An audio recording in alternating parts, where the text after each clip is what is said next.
Bom dia a todos. Vou esperar o Instagram começar a entregar essa live para os seus associados. Essa aqui é uma das primeiras lives que a entidade, que essa aí está fazendo. E ela faz parte dos nossos projetos dentro da Associação Comercial como um todo, que é a Comissão de Recursos Humanos. Para quem não nos conhece, para quem não sabe como funciona, a Comissão de Recursos Humanos é uma comissão que nós nos reunimos mensalmente para conversar sobre diferentes assuntos relacionados à gestão de pessoas, à gestão de talentos, onde a gente conversa sobre muitas coisas para impulsionar as empresas e as pessoas que trabalham aqui conosco na cidade ou na região, enfim, como todos. Nos reunimos mensalmente para isso. Gente, um monte de gente entrando, sejam todos muito bem-vindos. Não estou conseguindo ler todo mundo ainda. Já vou começar. Quem for entrando, por favor, me diga assim, se está me escutando com clareza, se está... Olha, meu celular acabou de apitar uma coisa aqui que não deveria apitar. Se está me escutando com clareza, bom dia, Luana. Luana, que trabalha conosco na CI, se está me escutando bem, porque eu estou esperando a doutora Betina entrar. Ela que vai falar conosco, vai compartilhar conosco um pouco do conhecimento sobre os impactos da Covid-19 nesse momento. Eu entendo que é uma preocupação de todos nós que trabalhamos, que temos pessoas dentro das nossas equipes, que temos pessoas que estão ou em isolamento ou sem isolamento. Entendam que essa é uma live de compartilhamento de conhecimento, então quanto mais vocês puderem conversar conosco, nos dizer que estão nos vendo com clareza, que estão nos ouvindo, se está fazendo sentido, vão nos dizendo, porque a Betina acabou de entrar aqui. Betina, vou te mandar o convite agora para te poder participar conosco. Seja bem-vinda. Assim que a Betina aceitar, ela já divide a tela comigo para a gente conversar. Olá, Fátima. Bom dia. Bom dia, tudo bom? Bom dia. Olha, Meu áudio tá bom também? Isso, por favor, deem se o áudio da doutora Betina está bem. Betina, seja muito bem-vinda a essa primeira, acho que é uma das primeiras lives que a CI está fazendo como um todo. Para quem não me conhece, vou me apresentar, estava começando aqui ainda, o meu nome é Fátima Guerin, eu faço parte da atual diretoria de recursos humanos da entidade, sou psicóloga de formação, e para mim é um privilégio estar abrindo esses trabalhos e agradecendo para todos vocês a presença de vocês. Cassiano, por que não está no Face? A gente não consegue fazer duas lives compartilhadas no Face e no Instagram. Se consegue somente numa das plataformas, que é ele que acabou de me perguntar aqui agora. Betina, seja bem-vinda, te apresente para o grupo e vamos conversar um pouco? Obrigada, Fátima. Uma satisfação muito grande estar fazendo minha primeira live da vida contigo, que é expert. E dentro da CI, eu já fui até coordenadora da Comissão de Recursos Humanos há muitos anos atrás. Eu ia contar isso, Betina. Antes de eu entrar, quem me convidou para participar disso tudo foi a Betina. Então, eu tenho sentimento de gratidão muito grande por isso. Fui convidada pela Áurea Bins há uns, 11 anos atrás. Fiquei, acho que, na coordenação da comissão uns 2 anos e passei para a melhor pessoa possível, para a Fátima Guerin, está conduzindo esse trabalho de uma forma sensacional. Parabéns, Fátima. Adoro acompanhar teu trabalho.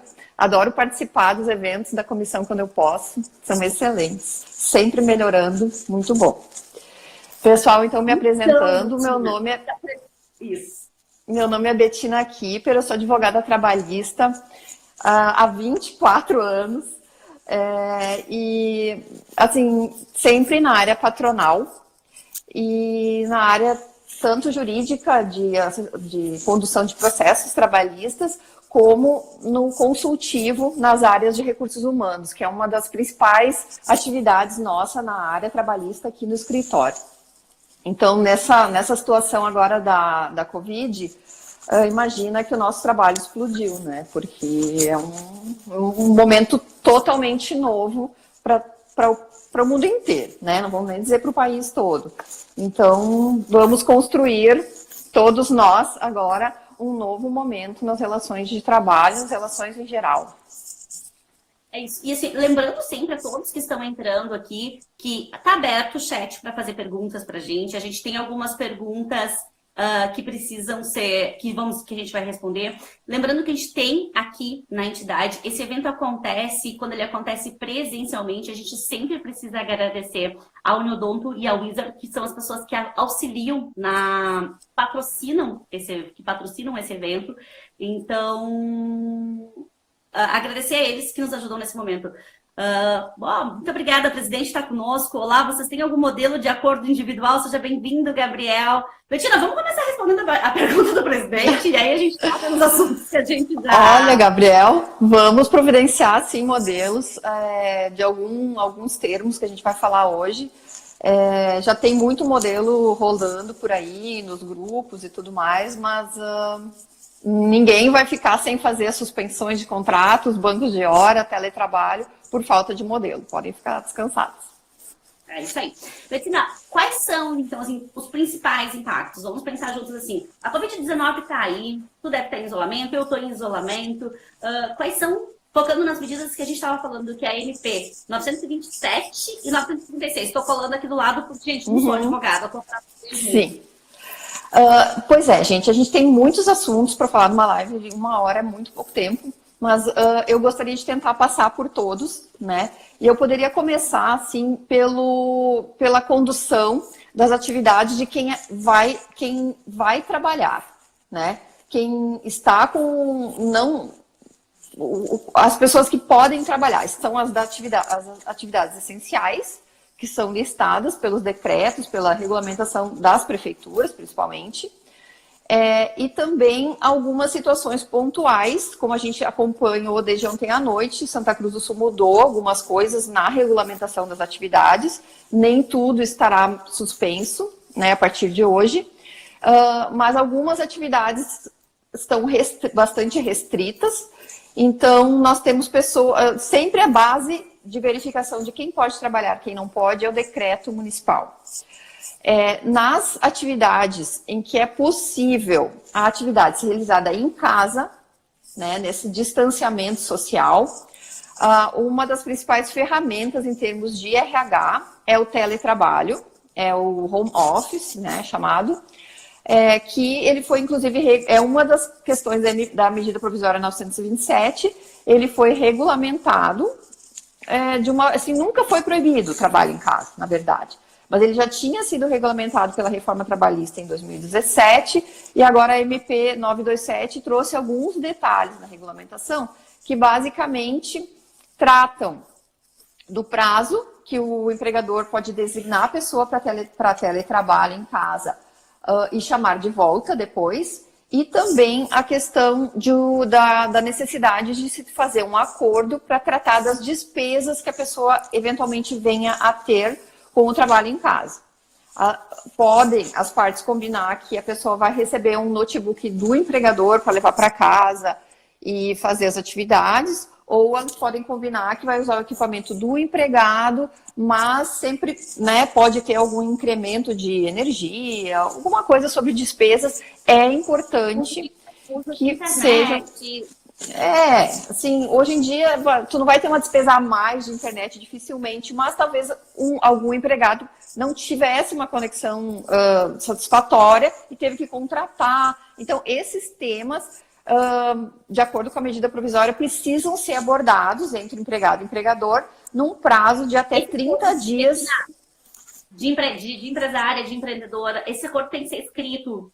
Sim. Escrito. A gente recomenda escrito e a vantagem é que ele não precisaria ser combinado, escrito antes, porque foi tudo muito rápido, né? É tudo uma situação emergencial mesmo, mas a medida provisória ela é do dia 23 e ela deu 30 dias para se fazer esse acordo, né? Então, com 30 dias dá tempo de sentar e analisar se haverá necessidade ou não de ter alguma indenização de despesas. Então, esse é um cuidado interessante. As pessoas também vão se perguntar se existe necessidade de controle de horário, se a pessoa que trabalhava na empresa tinha registro de ponto, agora foi para casa, não tem mais, ou continua tendo que registrar. Como todos os pontos que a gente vai falar hoje aqui nessa live.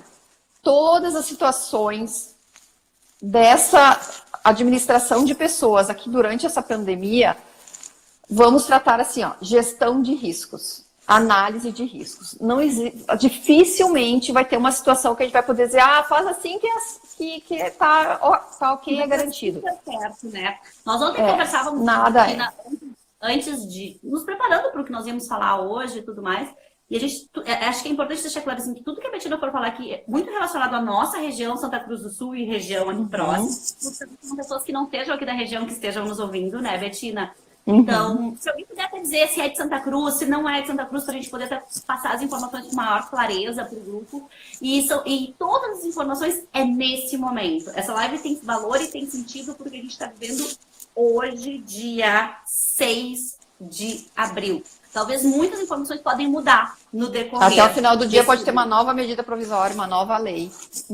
Então, quem for de Santa Cruz, escreve para mim que é de Santa Cruz. Se alguém for de Venâncio, Vera Cruz ou de algum lugar, escreve para mim da cidade de onde está nos escutando, para a gente continuar conversando e sabendo. E porque quanto mais vocês conversarem conosco, como eu disse, para o maior número de pessoas vão ter acesso a essas informações.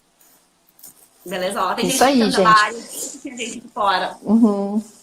Então, só para concluindo em relação ao controle de horário de quem está em teletrabalho, quem está em home office, a CLT, ela diz que a pessoa em home office, ela está fora das regras de duração do trabalho. Então, em tese, não precisaria de controle de horário. Mas como estamos falando de Brasil, onde a justiça, o judiciário trabalhista, ele tem, assim, uma série de interpretações diferentes em cima dos mesmos fatos, existe bastante divergência. Podemos considerar que se o empregador já controlava o horário da pessoa antes e tiver alguma condição de continuar controlando depois dessa situação do teletrabalho, seria interessante que continuasse controlando. Mas a CLT autoriza que as partes combinem que naquele período ele vai ficar na condição de excetuado das regras de controle de jornada e a empresa vai ter, né, claro, a sua defesa em relação a isso. Mas sempre lembrando, gestão de riscos, gente. O pessoal de RH agora é o momento de todas as medidas que for tomar, sentar com o seu diretor, sentar com o dono da empresa e expor, olha, vamos fazer, nós temos essa opção e essa. Os riscos são esses para essa opção e aqueles para essa, e o dono da empresa vai ter que tomar a decisão. Não existe uma coisa que seja absolutamente correta nesse momento, né? Nós estamos construindo todo um conceito novo. Não tem como se basear somente nos conceitos anteriores. Betina, tu falaste um pouco sobre o teletrabalho. Vamos conversar um pouquinho sobre quem está trabalhando, sobre as opções de trabalho que são os serviços essenciais, e sobre quais são as medidas protetivas, como é que o empresário pode proporcionar cuidado para esse empregado, para esse trabalhador. Sim, bastante importante. Quem está trabalhando, quem está nas atividades essenciais e quem vai voltar a trabalhar a partir de hoje, algumas atividades liberadas, a primeira coisa que o empregador tem que levar em consideração é cumprir todas as normas preventivas dos decretos municipais, que são bastante severas e estão sendo bastante fiscalizadas pelos municípios. E também o empregador tem que lembrar que, apesar da medida provisória 927 ter feito um artigo declarando que eventual contaminação do trabalhador pela Covid-19 não implica em doença ocupacional, essa presunção de que não existe culpa do empregador na doença, ela pode cair se o empregador não tomou as medidas protetivas. Então, nós temos que tomar o seguinte conceito, e esse é um conceito certo. A doença Covid-19, ela não é uma doença relacionada ao trabalho, desde que o empregador tenha feito sua parte, tenha adotado todas as medidas protetivas determinadas pelos municípios e também pelo Ministério do Trabalho. O Ministério baixou também um ofício com um resumo de orientações preventivas que os empregadores devem adotar. Então, é fundamental. Que eu recebi, a gente abriu antes para as pessoas perguntarem assim, se o empregador não estiver fazendo, vai fazer, não tem escolha, não está fazendo. Não tem escolha, vai correr tem que fazer. Material, Vai fazer porque isso, na verdade, é uma questão de cuidado com o ser humano que está contigo. A gente está falando enquanto entidade empregadora, ou enquanto... mas o fundamental nesse momento é a gente cuidar de seres humanos que estejam, que passem bem por esse momento, né? Exatamente. E para quem está trabalhando também, nós temos a atenção especial aos grupos de risco, né? O decreto do prefeito de Santa Cruz hoje é bem claro de que os grupos, as pessoas com mais de 60 anos, gestantes, com determinadas doenças que são elencadas ali pelo Ministério da Saúde como grupo de risco, devem ser afastadas das escalas de trabalho. Então, o que significa isso? O grupo de risco, o fato de a pessoa participar do grupo de risco, significa que ele não deve trabalhar no posto de trabalho, ele pode em teletrabalho em casa. E se ele não puder trabalhar em teletrabalho, se ele não puder ter uma designação nenhuma, ele tem que ficar em casa sem trabalhar, sem fazer nenhuma atividade, não significa que ele vai ficar em casa recebendo como se fosse um auxílio-doença, como se fosse sem ter que fazer esse acerto das horas. O grupo de risco, ele vai para casa, mas o empregador tem que destinar ou férias ou banco de horas. Uma das medidas, entre várias que estão disponibilizadas hoje, para que essas horas sejam recuperadas por esse funcionário depois. Eu estou recebendo no WhatsApp, estou recebendo perguntas aqui. Lembra que eu disse para ti que eu ia conversando contigo sobre isso? Assim, ó, o Cassiano está falando comigo aqui que uma das maiores dúvidas das pessoas é com relação à suspensão do contrato. Sim, vamos lá. Vamos falar sobre isso também, né? Vamos falando. Gente, eu acho que nós não vamos vencer tudo que nós tínhamos para conversar hoje. A gente conversava ontem que talvez a gente abra isso num outro momento. A doutora Bettina já se colocou à disposição se não conseguirmos entregar o conteúdo todo. Mas é importante a gente passar de forma correta. Então, assim, como fica essa questão da suspensão do contrato? Para ti, ontem. Sim, tá bom.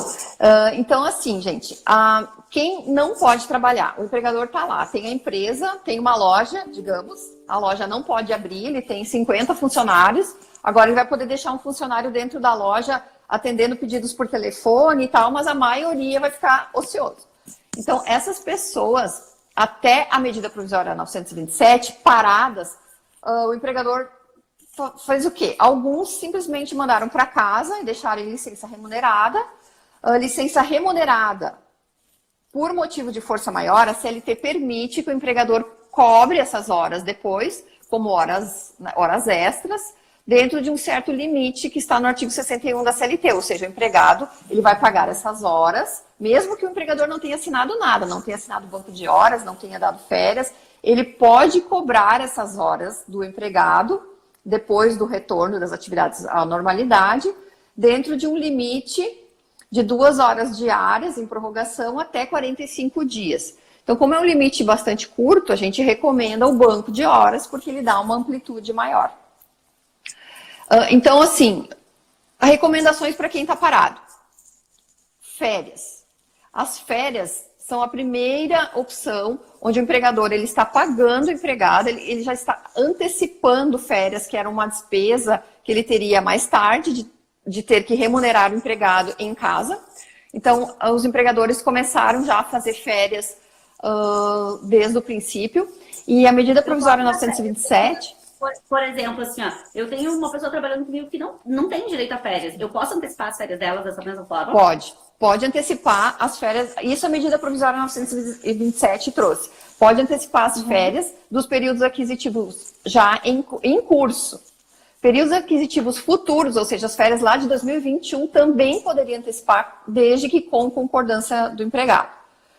Então, o que acontece? As férias, a medida provisória 927 facilitou bastante a concessão das férias. Ela exige apenas a comunicação do empregado pelo empregador com 48 horas de antecedência. O pagamento das férias não precisa ser antecipado. O empregador vai pagar as férias lá no 5º dia do mês subsequente ao início do gozo das férias. Então, quem começou férias 1º de abril vai receber os dias das férias somente dia 5 de maio. E a medida provisória também flexibilizou o pagamento de 1/3 de férias. Então, como as empresas estão descapitalizadas totalmente pela falta de vendas e de atividades em geral, esse 1/3 de férias, que sempre era pago antecipadamente ao início das férias, agora, nesse período da Covid-19, vai poder ser pago lá em dezembro de 2020, junto com a parcela do 13º salário. Então, facilitou bastante a concessão de férias. E a concessão de férias é um ato unilateral do empregador. O empregado não precisa concordar. Então, as férias é uma das grandes opções que os empregadores que não podem contar com o trabalho dos seus empregados, tanto o grupo de riscos como fora do grupo de risco, para atender esse tempo. Outra é o banco de horas. O banco de horas é bem interessante. Eu já chego na suspensão, Cassiano. O banco de horas, com a medida provisória 927, ele ficou muito interessante, porque ele permite que você faça o acordo direto com o empregado, e o prazo, o que já poderia fazer o acordo direto com o empregado antes, mas o prazo ficava restrito a 6 meses. Agora, o acordo é direto com o empregado e o prazo para recuperar as horas não trabalhadas agora, ele é de um ano e meio, 18 meses, a contar do término da situação de calamidade. Então, ficou bem flexível a questão do banco de horas. Mas, então, assim, a maior novidade, né, e o assunto mais interessante, realmente é a suspensão dos contratos pela medida provisória 936, que foi da semana passada. A suspensão do contrato, ela viabiliza que a União, que o governo pague uma parte do salário do empregado que está sem trabalhar. Então, é bastante interessante. Quais são os requisitos dessa suspensão? O primeiro deles é um acordo escrito, tá? Acordo escrito entre o empregador e o empregado. Esse acordo... Leigas, assim, esses acordos escritos podem ser digitais, posso mandar por e-mail, ele me devolver.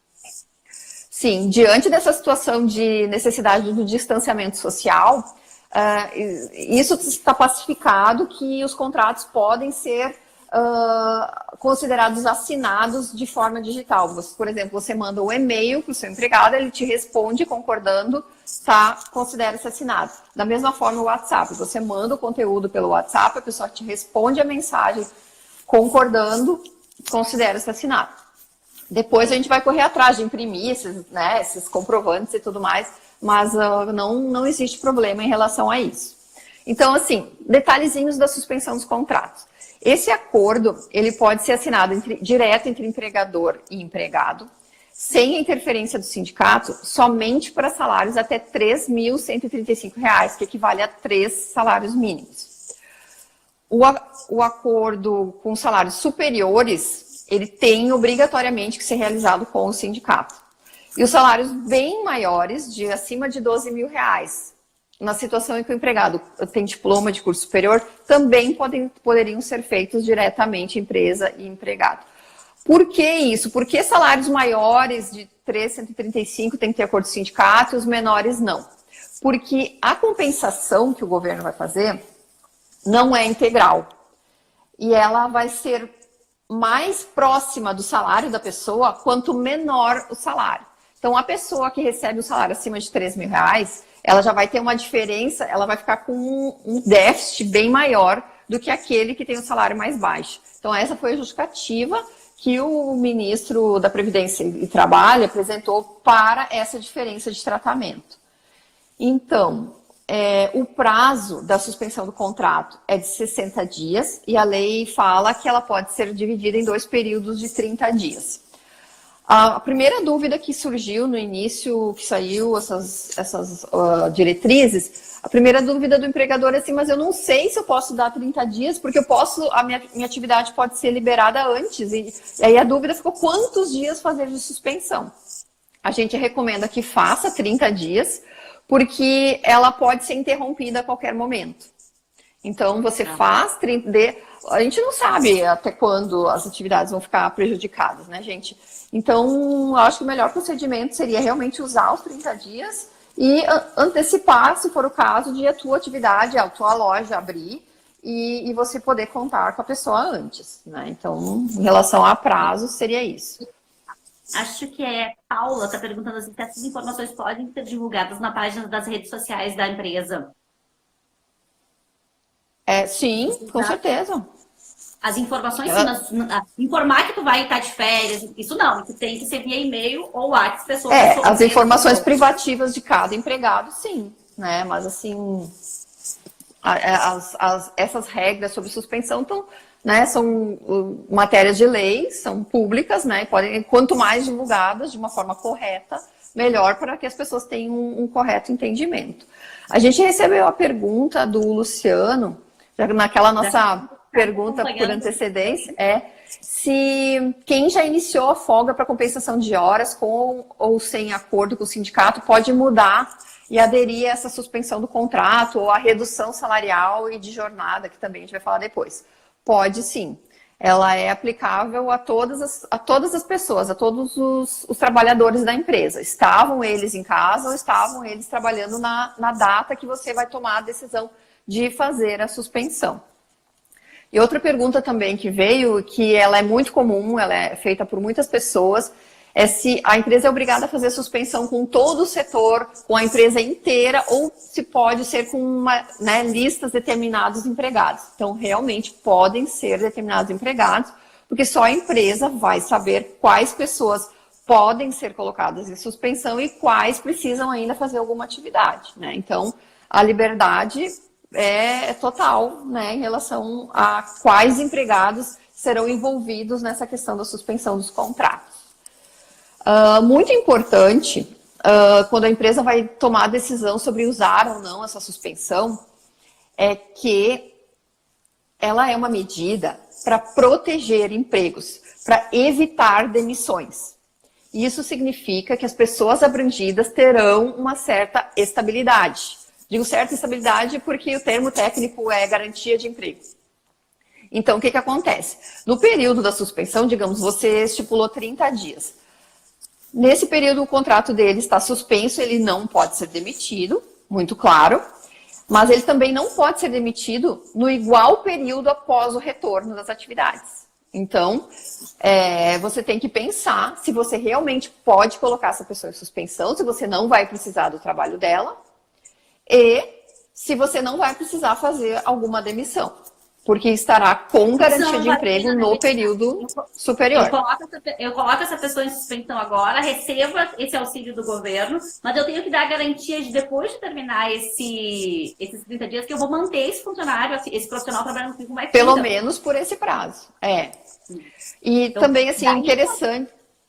Daí a importância, né, Betina, nesse momento, eu falo muito sobre isso dentro da comissão, do RH estar sempre sendo estratégico dentro das empresas. Que o RH possa trabalhar em consonância, não só fazendo folha, e de forma nenhuma tirando a importância disso, mas que a gente possa pensar num modelo de gestão de pessoas, num modelo de gestão onde as pessoas, o RH possa contribuir, né, com a discussão.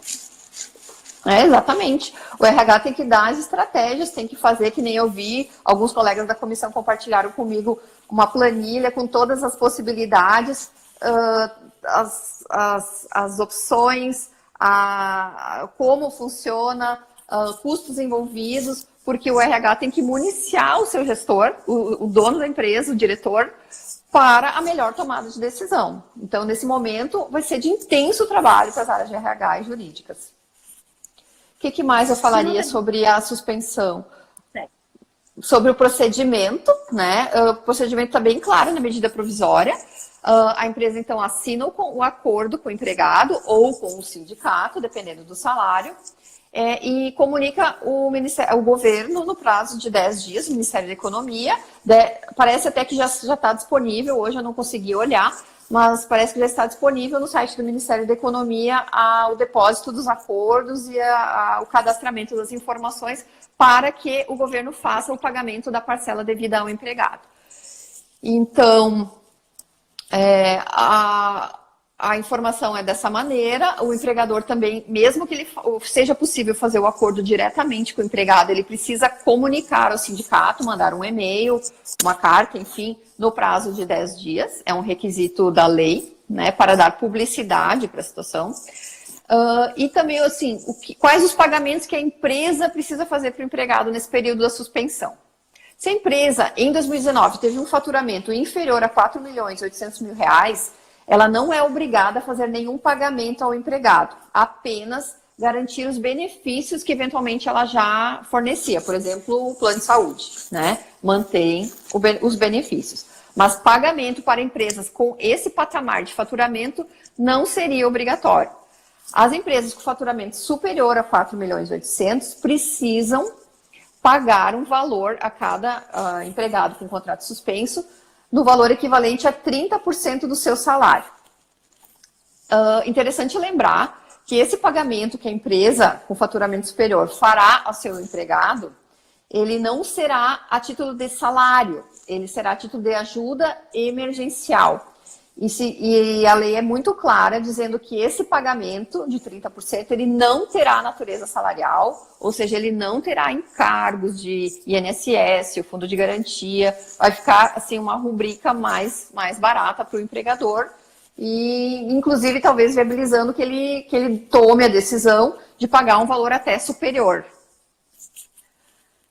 O que acontece? A maior dúvida também. Tá fazendo sentido isso que a doutora Betina está falando? Para quem está nos assistindo, coloca para a gente se está dando para nos acompanhar, se a gente está deixando, se a Betina está conseguindo deixar de uma forma clara. Sim, por favor, gente. Porque é tanta informação que a gente às vezes...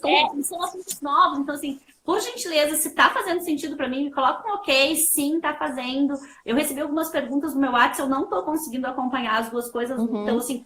Manda a pergunta aqui e eu gostaria, por gentileza, se tá fazendo isso, chuva de corações, adoro corações, tá? Gente, coração é tudo de bom. Então, porque todos nós nesse momento estamos doando tempo, entrega, porque a gente entende que tudo isso vai passar. Mas a gente precisa fazer cada um a sua parte. As oportunidades vão continuar acontecendo? Vão, gente, as oportunidades vão continuar. Vão ser mais restritas? Vão ser mais restritas. Para isso que a gente está aqui, nos preparando e buscando fazer sempre o melhor. Então, se tá fazendo sentido... Ó, agora começou a andar. Tinha parado a minha tela, por isso que eu não tava mais vendo. Ela tá bem... Tá fazendo sentido. Surgiu uma pergunta ali que é bem interessante. É a pergunta se esse valor, essa ajuda emergencial que o empregador pagaria ao empregado com contrato suspenso, deveria ser pago em que prazo? A lei realmente não fala sobre isso, mas eu acredito que deva ser pago juntamente com o salário, se a pessoa trabalhando estivesse. Eu acho que é razoável isso. Agora vamos para a parte ali de como o empregado, de qual é o valor efetivo que o governo fará de pagamento para esse trabalhador. Porque, infelizmente, o valor não é da integralidade do salário do empregado. Vai ser um valor um pouco inferior. Então, para aquela empresa que tem um faturamento inferior a 4.800.000, o empregado vai fazer, o governo vai fazer um pagamento de 100%, mas não do salário da pessoa. É 100% da faixa onde o salário da pessoa se enquadra nas tabelas do seguro-desemprego. Então, quais são os valores da tabela do seguro-desemprego? É entre o salário mínimo, R$ 1.045, até R$ 1.813. Por isso que fica bem claro que aqueles salários lá acima de 3 mil vão ter um redutor bem considerável, porque o teto será R$ 1.813. Então, a suspensão ela só será integral para quem ganhar um salário mínimo e ela vai ficando um pouquinho menor, né, à medida que o salário do funcionário aumenta. O que acontece? O empregador pode complementar esse valor para o empregado. Então, não é só o empregador que tem o faturamento acima de 4.800.000 que vai pagar essa ajuda emergencial para o empregado de 30%. Qualquer um dos empregadores pode pagar uma ajuda emergencial para o seu empregado no valor que quiser. Então, na hora de montar a estratégia, de sentar com o empregado para negociar se faz a suspensão ou não, a empresa, de acordo com a sua condição financeira, porque tem empresas que estão numa condição financeira terrível, tem empresas que estão em estado desesperador e não conseguem fazer pagamento nenhum. Mas a empresa que tiver condições de manter alguma coisa pode complementar, sim, pode fazer um pagamento complementar para o empregado em parcela que é indenizatória, não tem encargo nenhum. Então, é um valor, é interessante que se olhe com todo carinho para essa alternativa do governo federal, porque ela tem bastante vantagens. Inclusive, assim, a empresa que está totalmente sem caixa, zero, que não vai conseguir pagar nada para ninguém, ela tem que aderir, porque o empregado pelo menos vai receber do governo federal um certo valor. Lembrando que a empresa vai aderir, o empregado vai receber, mas a empresa vai ficar com o encargo da garantia de emprego pelo prazo do período durante a suspensão e em igual período após o retorno das atividades normais. Então, hoje a gente está... O prazo máximo é 2 meses. Nesse momento. Nesse momento, porque a gente imagina que se a situação... que pode o governo prorrogar até esse pagamento, né? Não sei. Mas, em tese, se a situação continuar bastante crítica aí para frente e o governo entender que tem caixa para continuar fazendo esse aporte aos trabalhadores, ele pode sim ser prorrogado. Eu tinha uma pergunta aqui que eu perdi. Gente, elas estão passando... Sobre suspensão, gente. Vai falar. A questão dos aposentados, tá? Isso, dos aposentados, gestantes. É muito importante lembrar disso. O trabalhador que já recebe aposentadoria, qualquer outro benefício da Previdência Social, não vai receber essa ajuda do governo. Ela é só para quem não tem outra fonte de renda. Ali aposentados e pessoas que tenham alguma outra fonte decorrente de algum emprego público, de algum cargo público. Por exemplo, lá sou vereador, recebo ali o salário e tal. Então, quem tem essas outras fontes de renda não vão fazer jus ao benefício pago pelo governo. O benefício pago pelo governo tem um nome, ele não é seguro-desemprego, tá, gente? É benefício emergencial de proteção do emprego. Significa o quê? Se ali, depois, passada a garantia de emprego, não tiver como manter o empregado, e tomara que isso não aconteça, gente, a gente está fazendo de tudo para manter as empresas, manter os postos de trabalho. Mas digamos que, né, ocorra a necessidade de um desligamento, o empregado não vai ter nenhum prejuízo no seu seguro-desemprego, tá? Tem gente falando, a pessoa vai receber antecipado seguro-desemprego, até houve no passado uma situação de suspensão de contrato que era assim, a pessoa recebia o seguro-desemprego durante a suspensão e se fosse demitido não tinha mais, já tinha a fonte secou. Não é o caso aqui. Ele pode receber esse benefício emergencial e ali na frente, se houver a rescisão sem justa causa, ele vai receber o seguro-desemprego normalmente. Deixa eu ver aqui se tem alguma pergunta. Aposentado. Tu estava falando também assim, vamos conversar um pouquinho assim, eu tenho alguém comigo trabalhando e essa pessoa por algum motivo está apresentando algum sintoma. O que eu faço como gestora da equipe? Vi que alguém da minha equipe está com algum sintoma que os testes não estão acontecendo da velocidade que deveriam, enfim. Eu tenho alguém na minha equipe desse jeito, o que eu faço? Primeiro, a abordagem com o empregado tem que ser de uma forma bem cautelosa, não pode... A gente recomenda, a gente tá todo mundo apavorado, a gente ouve falar assim nas empresas, um espirrou lá, tem um espirro alérgico, já dá todo aquele susto na equipe inteira. A pessoa também não pode sofrer constrangimento, né? Ela tem que... Mas o empregador é obrigado a abordar o assunto com o empregado. A questão da pessoa com sintoma, ela é bem específica. No dia 6 de fevereiro, já muito antes de toda essa situação do distanciamento social obrigatório, o governo federal já publicou uma lei com algumas diretrizes sobre essa questão da Covid-19 e ele estabeleceu desde o início de fevereiro, que o empregado que tiver necessidade de isolamento ou quarentena, ou seja, se ele estiver com o vírus, ele está em isolamento e precisa ficar em casa até desaparecerem os sintomas, e esse período é considerado falta justificada, que todos estão interpretando que é a licença saúde, que se for além de 15 dias, ele vai para a Previdência Social, no auxílio-doença da Previdência Social, ou em quarentena, que quarentena é o período em que a pessoa está com sintomas. Então, esse período, ele não é mais banco de horas, aí ele é realmente uma licença saúde. Os sintomas, eles estão bastante claros numa portaria do Ministério da Saúde, a portaria 454 do Ministério da Saúde Federal, e também no decreto do governo do estado, esse último decreto da semana passada. Ele fala, ali tem uma relação de sintomas que implicam na necessidade do afastamento do empregado em quarentena, que é onde ele está, então, na situação de licença saúde. Entendi. Então, assim, a pessoa fica afastada nesse... E, assim, mas é importante também de não criar pavor nesse momento, né? Porque Sim. A gente tem percebido, assim, que as pessoas acabam... bem o que tu disse, espirrei, já entrei em desespero... desse cuidado com as pessoas. Eu tenho mais algumas perguntas aqui que eu vou te perguntar assim. Eu tinha só mais um esclarecimento.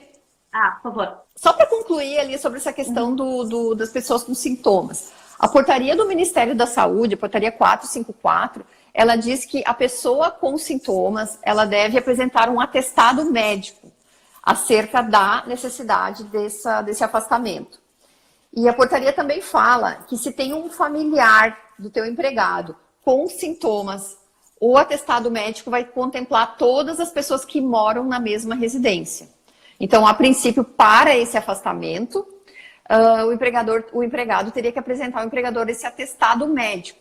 Só que, nesse aspecto, a gente está recomendando às empresas, assim, um bom senso, né? Porque as autoridades estão recomendando que as pessoas não corram para posto de saúde com sintomas, que procurem ligar para a Secretaria da Saúde, buscar uma orientação por telefone, para evitar que vá ao posto de saúde doente ou com outros sintomas que não sejam aqueles, né? E que acabem gerando uma pessoa saudável lá no posto de saúde buscar uma contaminação.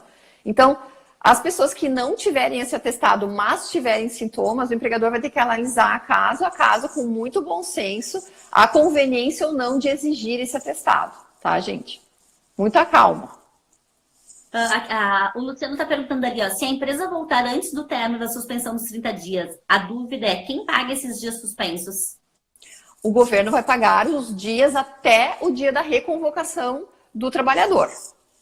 Então, se você deu 30 dias de suspensão e precisou somente 15, no 15º dia eu cheguei à conclusão que ele pode voltar a trabalhar, você comunica ao governo federal que ele está voltando e o governo vai pagar até aquele dia e, obviamente, a partir do retorno, daí já volta para a folha de pagamento da empresa normal.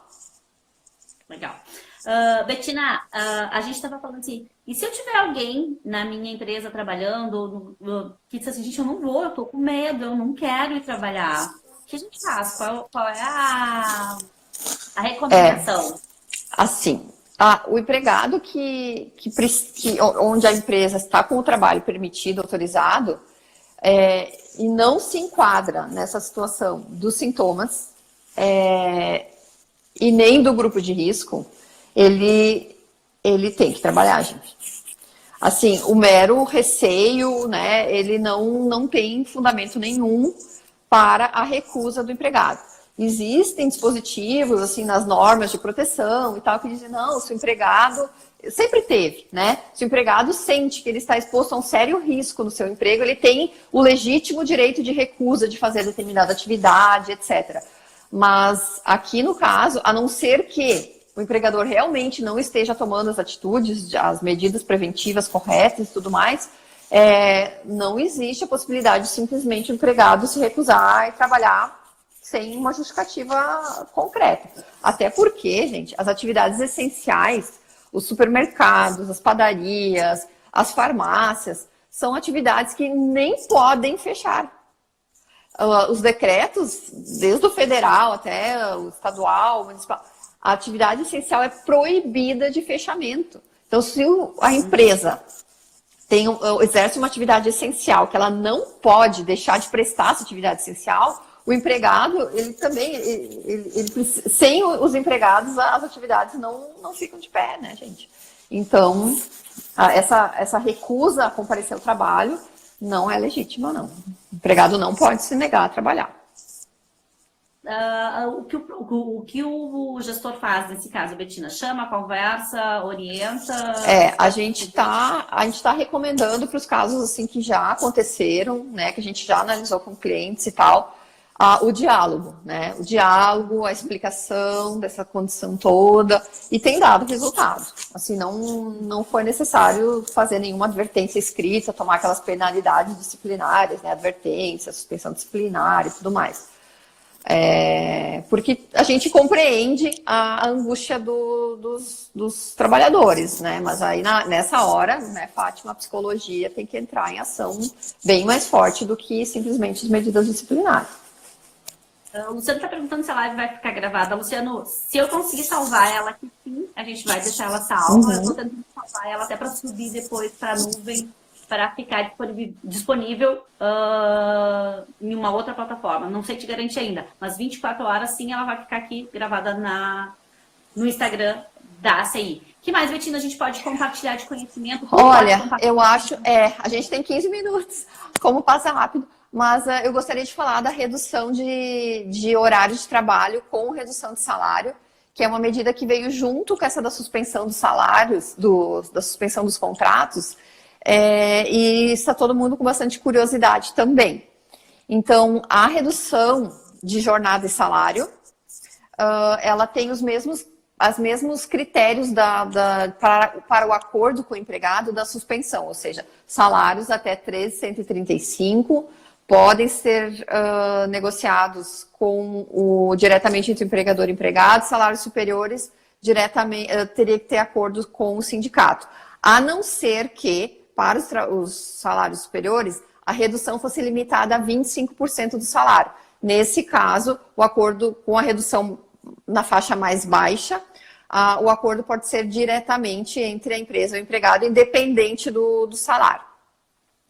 Então, o empregador que está pensando nessa opção, ele sabe que o governo também vai pagar uma contrapartida ao empregado, então ele também financeiramente é interessante. E a contrapartida que o governo vai pagar é nos mesmos moldes daquela que eu expliquei da suspensão.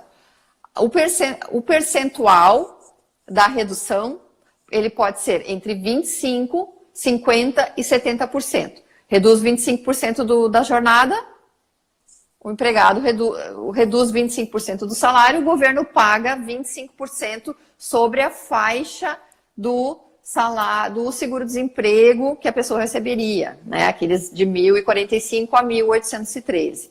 Reduz 50%, aplica para o benefício do governo 50% sobre aquelas faixas salariais.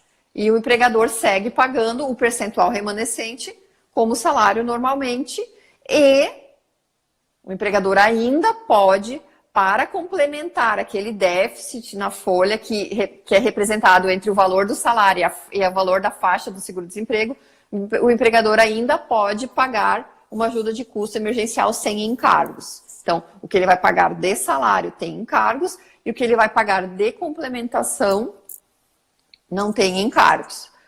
Então, assim, para essa redução de salário, realmente, né, o empregador tem que pensar se pode contar com um tempo de trabalho menor, né, se pode conceder essa garantia de emprego. Porque da mesma forma, o empregado que tiver redução de jornada e salário tem garantia de emprego durante o período da redução e em igual período que teve o salário reduzido após o retorno. A redução de salário e jornada, ela é pelo prazo máximo de 90 dias, é um prazo maior que o da suspensão. O que mais? Gabriel está perguntando para nós aqui, Betina, nosso presidente, pode alterar-se 25% para 70% e, peraí, fugiu aqui da minha tela, e depois de conceder, porque não tem ainda a convenção coletiva? Ele pode começar a redução de salário em 25%, que é aquele que não exige convenção coletiva independente do salário, né? E ao longo do tempo conseguir o contato com o sindicato e a negociação sindical, que pode ser, inclusive as assembleias do sindicato para buscar a autorização dos trabalhadores para assinar o acordo coletivo podem ser virtuais, estão plenamente autorizadas pela medida provisória, e depois mudar a redução para um percentual maior. Pode Pode alterar, sim, eu não vejo prejuízo nenhum. Eu ainda não mexi no aplicativo do governo sobre essas informações, mas eu acredito que tenha toda a lógica que você possa mudar esse acordo com o empregado durante o tempo. Também eu recebi do presidente, antes, pelo WhatsApp da comissão, a pergunta se a pessoa pode ter um período de suspensão e depois alterar isso para a redução de jornada. Eu acho que, observados os limites, não teria problema nenhum. Eu acho que pode, para o mesmo empregado, ter um período que ele vai ter de suspensão e um período de redução de jornada. Tem uma outra pergunta ali, como vai ser efetuado esse pagamento do restante do salário por parte do governo no caso da redução de salários, Betina? Tanto na redução de jornada e salário, como na suspensão, o prazo para o pagamento do benefício emergencial pelo governo é de 30 dias a contar da data da assinatura do acordo. Então, quem assinar o acordo hoje, dia 6 de abril, pela promessa do governo, o pagamento será dia 6 de maio. Legal. Gente, a gente, daqui a pouquinho o Instagram vai nos derrubar, porque a gente tem uma questão de lógica de tempo, é 1 hora de live e ele cai. Eu entendo assim que a gente já entregou bastante conteúdo, eu vou deixar. Quero fazer agradecimentos antes da gente cair, né, Betina? Quero muito te agradecer. Sim. A tua disponibilidade de ter compartilhado esse conhecimento. Para quem não sabe ainda desse trabalho que a gente faz dentro da Comissão de Recursos Humanos da entidade, a ACI desenvolve esse trabalho, essa é uma das comissões mais antigas da casa. A gente presta esse serviço aos associados e à comunidade em geral há bastante tempo. Se eu não me engano, tem 30 anos que essa comissão acontece. Quem não é associado da entidade, aproveita esse momento para estar conhecendo um pouco mais de como a gente trabalha, que o grande objetivo do associativismo é que a gente entenda que juntos a gente tem mais força e que juntos a gente pode conseguir maiores e melhores resultados. Então, em nome da direção da entidade, eu quero muito te agradecer. Eu entendo que tem muito pano para manga ainda, que a gente poderia continuar conversando muito sobre isso. Então, assim, ó, quem está vendo pelo Instagram, todos estão vendo pelo Instagram, tem uma caixinha, tem uma perguntinha ali, ó. Vocês estão vendo aquilo ali? Deixa a pergunta ali em box para nós, que aí a gente vai sentar, eu e a Betina, junto com a editoria, para ver se a gente ainda pode contribuir de alguma outra forma. Deixa a pergunta escrita ali, que para nós fica mais fácil fazer a compilação desses dados e poder trazer maiores conteúdos. Betina, o pessoal gostou muito. Eu gostaria... A gente fala aqui no Instagram... Eu também quero fazer uns agradecimentos. Uma forma de agradecer a quem está compartilhando o conhecimento é mandar corações, porque é como se a gente estivesse aplaudindo essa pessoa. Eu gostaria que quem estivesse nos assistindo mandasse para a Betina muitos corações como uma forma de agradecimento pelo compartilhamento dela, por ela estar compartilhando esse conhecimento conosco. Gente, eu gostaria de agradecer imensamente a adesão de um grupo tão legal, de pessoas assim que eu conheço muito bacanas. Da Janaína Baile, contadora de Candelária, está sempre estudando, se dedicando a tudo. Da Catiúcia, advogada. Dr. Hélio Gustavo Alves, professor super top, né, especialista em todas as matérias de direito previdenciário, está aqui dizendo que quer fazer uma live comigo sobre os reflexos da MP em matéria previdenciária trabalhista. Imagina, quem sou eu para fazer uma live com o senhor? Marlise, Paulo da Hudson, gente, muitos amigos, muitas pessoas assim. Luciano da Xalingo nos ajudou com bastante contribuição para as dúvidas. Agradeço bastante, me coloco à disposição para o que for necessário. A gente vai conseguir, eu acho, gravar, né, a Fátima, essa live e disponibilizar para quem não conseguiu assistir nesse horário. E muito obrigada. Então, assim, ó, gente, ficou com dúvida? Lembra tá vendo essa caixinha? Manda essas perguntas para nós aqui da entidade da ACI, eu que estou falando do Instagram da ACI, manda para a ACI, que não conseguiu fazer, quem não tiver, entra nas minhas redes, manda para mim, manda para a doutora Betina, porque a gente está pensando em poder, porque assim, de hoje até sexta-feira muita coisa pode mudar, e a gente precisa deixar o mais claro possível para que a gente possa manter empregos, para que a gente possa manter as empresas abertas, porque são as empresas que são a fonte de riqueza da nossa cidade, né?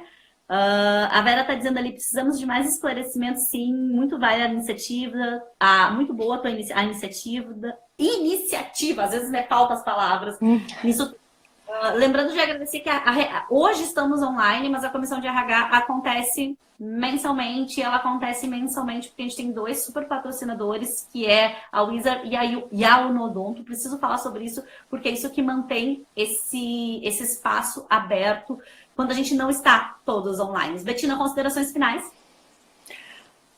Pessoal, como a Fátima falou, a gente está tentando manter assim um canal de informações aberto. Participem da ACI de Santa Cruz do Sul, é uma entidade que está sempre fazendo de tudo para buscar buscar conhecimento para os seus associados. Comissão de RH é uma comissão de primeira, os temas são tratados mensalmente de uma forma extremamente profissional. O meu grande abraço para a Fátima, obrigada por ter me ajudado com essa live, que eu não tinha experiência, realmente foi minha primeira vez, mas tá bem tranquilo. Nem doeu, a né? gente, nem doeu. Tô só de olho no horário. Também então, queria... Lembrando, Betina, faz prints pra gente, marca a ACI, porque isso, para quê? Para que o maior número de pessoas tenha acesso a essa informação. Então, quem puder, faz um print da tela, marca a ACI, que eu vou recompartilhar no Instagram da ACI, vou recompartilhar no meu, a doutora Betina vai recompartilhar no dela. Qual é o intuito disso? Passar a informação. Exatamente. Tinha ainda, já que a gente tem um tempinho, acho que eu ainda vou comentar ali uma pergunta da Vera, e também acho que a Marlise tinha perguntado sobre se a gente já tem informação de como o governo federal vai fazer esse pagamento. Infelizmente, a gente ainda não tem essa informação.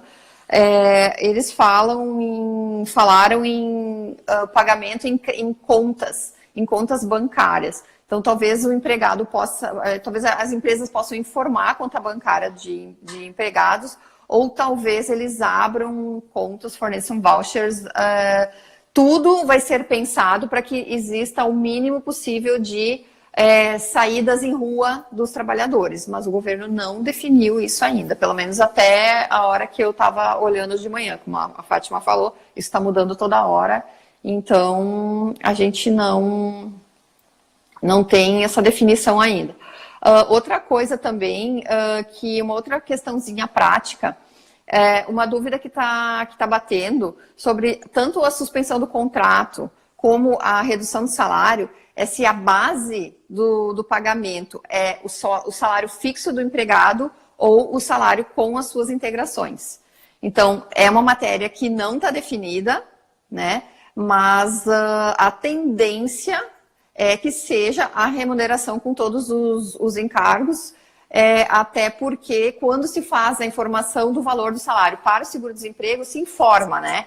Com todos os pagamentos, os remuneratórios do empregado. Então, existe a possibilidade de o entendimento ser com base nesse critério. Apesar que já temos decisão judicial de hoje, de uma liminar da ministra Maria Cristina do TST, dizendo que as verbas que o salário, considerado salário condição, que é o caso do adicional noturno, que é o caso do adicional de insalubridade e periculosidade, desaparecem quando a condição não está presente. Então, naquela gestão de riscos, na hora de decidir sobre fazer esse cálculo sobre salário ou sobre a remuneração com todas as verbas aleatórias, extraordinárias que existem, temos que tomar uma decisão pensando nos riscos e conveniências de cada critério.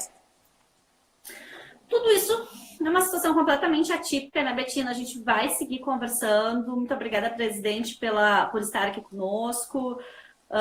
Vamos conversar. Eu proponho, a minha proposta é essa, que a gente siga conversando. Vou conversar com o presidente que está aqui conosco, vou conversar com o Cassiano, que é nosso executivo da casa, porque penso que a gente pode continuar contribuindo e se tu aceitar o convite da gente seguir, de repente, mais para o final da semana, porque vai ter alterações, provavelmente, nesse meio tempo. Sim.